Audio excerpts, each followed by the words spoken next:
Bonsoir tout le monde. Je déclare ouvert l'Assemblée extraordinaire du lundi 25 mai 2020. Le Conseil municipal de la Ville de Clermont siège en séance extraordinaire ce lundi 25 mai 2020 à 18h30 par voie de visioconférence. Sont présents à cette visioconférence. C'est secteur, Brigitte, qu'on dit? District numéro 1. Pardon, district numéro 1, voulez-vous vous identifier? Il est absent. District numéro 2. Luc Cochon, présent. District numéro 3. Nadine Tremblay. District numéro 4. José Asselin. District numéro 5. Ton micro est fermé, Solange. Solange Lapointe, présent. District numéro 6. Bernard Harvey. Alors, 5 présents sur 6, alors nous avons quorum. Alors, assiste également à la séance par visioconférence Mme Brigitte Harvey, directrice générale, M. Daniel Desmarteaux, directeur général adjoint et directeur des travaux publics, et M. Nicolas Savard, directeur des services des loisirs. Alors, en 2, c'est l'adoption de l'ordre du jour. Mme Harvey. Que l'avis de convocation et l'ordre du jour présenté soient acceptés. Proposeur. Je propose. Nadine. Proposé par Mme Nadine Tremblay. Monsieur le maire, Oui. juste une question. Sur l'ordre du jour, Brigitte, en avais-tu parlé du 5000 du terrain de tennis, du club de tennis? Non, on ne peut pas le rajouter, Luc. OK, assez. On le mettra, on en discutera en caucus, puis on verra après. OK, merci. Alors, proposé par Mme Nadine Tremblay d'accepter l'ordre du jour. Est-ce que tout le monde est en accord? Oui. Oui. Alors, c'est adopté. En 3, l'approbation du procès-verbal. Que le Conseil municipal accepte le procès-verbal de l'Assemblée ordinaire du 11 mai 2020, et ce, avec dispense de lecture. Une copie dûment certifiée leur a été remise dans les délais prescrits à l'article 333, alinéa 2 de la loi sur les écoles. Proposé par? Proposé. Proposé par Mme Solange Lapointe. Tout le monde est en accord? Oui.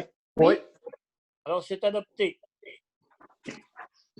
5.1. Mesures en lien avec la COVID-19. Mme Harvey. Attendu que sa résolution numéro 11-801-04-20, le Conseil municipal de la Ville de Clermont a procédé à l'adoption de diverses mesures en conformité avec les recommandations et obligations. Brigitte, ça coupe. Ça coupe. Attendu que l'une de ces mesures visait la fermeture du terrain des loisirs situé au 7 rue Maisonneuve. Attendu que seul l'accès aux modules de jeu et aux jeux d'eau est interdit en date de ce jour. Attendu que l'espace vert peut être mis à la disposition de la population en respectant une distanciation. En conséquence, il est dûment résolu que le Conseil municipal de la Ville de Clermont autorise l'ouverture du terrain des loisirs situé au 7 rue Maisonneuve en maintenant la recommandation d'une distanciation de 2 mètres. Les modules de jeu devront être isolés et l'interdiction d'utilisation devra être affichée. Tout le monde comprend le sens. Hein? Un proposeur. Proposé. Proposé par M. Harvey. Tout le monde est en accord? Oui. Oui. Alors, c'est adopté. 5.2. Signature d'un document de transaction et de quittance. Que M. le maire Jean-Pierre Gagnon ou en son absence, le maire suppléant, et Mme Brigitte Harvey, directrice générale ou en son absence, le directeur général adjoint, soient autorisés à signer le document de transaction et quittance dans le dossier numéro SAI-229-733 et 1710. Tout le monde est au courant. C'est le dossier d'un terrain qu'on achète en arrière de l'Arena. Proposé par? Proposé. Qui a proposé? C'est moi. Mme Lapointe? OK. Proposé par Mme Lapointe. Tout le monde est en accord? Oui. Alors, c'est adopté. En 7.1, demande de dérogation mineure déposée pendant la période d'urgence sanitaire. Mme Harvey, c'est un peu long, mais il faut que vous la lisiez. Considérant que la période actuelle est propice au dépôt de demandes de dérogation mineure, considérant l'état sanitaire actuellement en vigueur qui a été décrété conformément à la loi sur la santé publique, considérant le contexte de cette déclaration d'état d'urgence sanitaire, la ministre de la Santé et des Services sociaux a publié un arrêté en date du 7 mai 2020 suspendant toute procédure autre que référendaire qui fait partie du processus décisionnel d'un organisme municipal et qui implique le déplacement ou le rassemblement de citoyens, sauf si le Conseil en décide autrement. Considérant que l'attente de la fin de la déclaration d'urgence pour traiter les demandes de dérogation mineure retarderait considérablement et de façon préjudiciable la réalisation des projets des citoyens concernés. Considérant que la présente période estivale est une période propice à la réalisation de travaux et que le Conseil désire favoriser leur réalisation dans le respect de la réglementation municipale, considérant qu'il est en effet difficile de prédire à ce jour la fin de la déclaration d'état d'urgence, mais que dans le contexte actuel, il est possible qu'elle soit prolongée encore pour plusieurs semaines, considérant que le Conseil juge dans l'intérêt public de ne pas priver les citoyens de la possibilité de voir traiter leur demande de dérogation mineure, dans la mesure où le Conseil obtient ailleurs les commentaires des citoyens, ces derniers n'étant ainsi pas privés de la possibilité de faire valoir leur point de vue et de soumettre leurs commentaires pour qu'ils soient considérés par le Conseil. Considérant que le Conseil désire que la procédure prévue à la loi sur l'aménagement et l'urbanisme à l'égard d'une dérogation mineure soit remplacée par une consultation écrite d'une durée de 15 jours, annoncée au préalable par un avis public, tel que le permet l'arrêté ministériel 2020-033, et ce, à l'égard de toute demande de dérogation mineure devant être traitée pendant la période de déclaration d'urgence sanitaire, à moins que des mesures additionnelles ou autres ne soient prises par les autorités gouvernementales.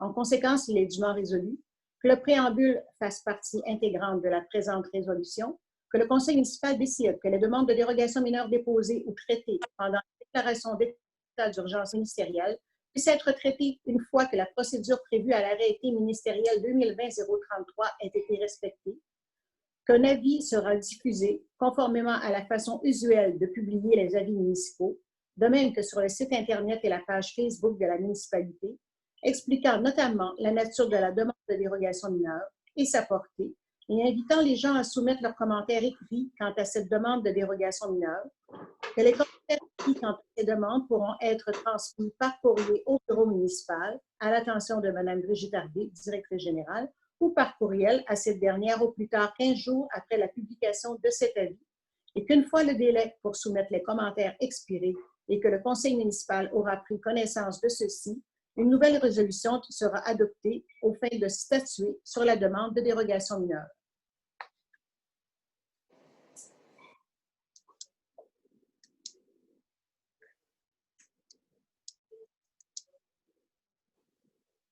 Jean-Pierre, ouvre ton micro. Oui, je m'excuse. Alors, c'est une résolution pour permettre de pouvoir donner des dérogations mineures avec la COVID qu'on vit présentement. Alors, tout le monde en comprend le sens. Ça prendrait quelqu'un pour proposer. On va proposer. Hein? Proposé par Mme Asselin. Ça se peut-tu, Non. José? Oui. José, Ouais, ben, j'ai vu son signe de tête, mais son micro est fermé. Alors, proposé par Mme Asselin. Tout le monde est en accord? Oui. Alors, c'est adopté. En 10.1, adoption du règlement numéro VC, trait d'union 454, trait d'union 20, trait d'union construction et PIIA. Attendu que la directrice générale produit à ce Conseil le règlement numéro VC 454-20, règlement modifiant certaines dispositions du règlement de construction numéro VC 436-13 et du règlement sur les plans d'implantation et d'intégration architecturale numéro VC 438-13. Attendu que conformément à l'arrêté ministériel numéro 2020-033, une consultation écrite a été tenue jusqu'au 22 mai 2020 à 17 h, attendu qu'aucun commentaire n'a été reçu, attendu que tous les membres du Conseil déclarent avoir reçu copie du règlement numéro VC 454-20 2 jours juridiques avant la présente séance et déclarent en avoir pris connaissance et renonce à sa lecture conformément à l'article 356 de la loi sur les cités et villes.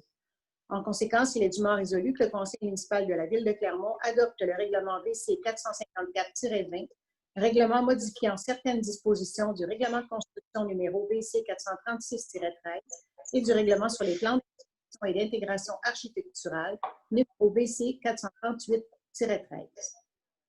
OK, alors c'est le règlement qui modifie les constructions commerciales. C'est ça, Brigitte? Oui, entre autres. Alors, proposé par? Je propose. Proposé par Mme Nadine Tremblay.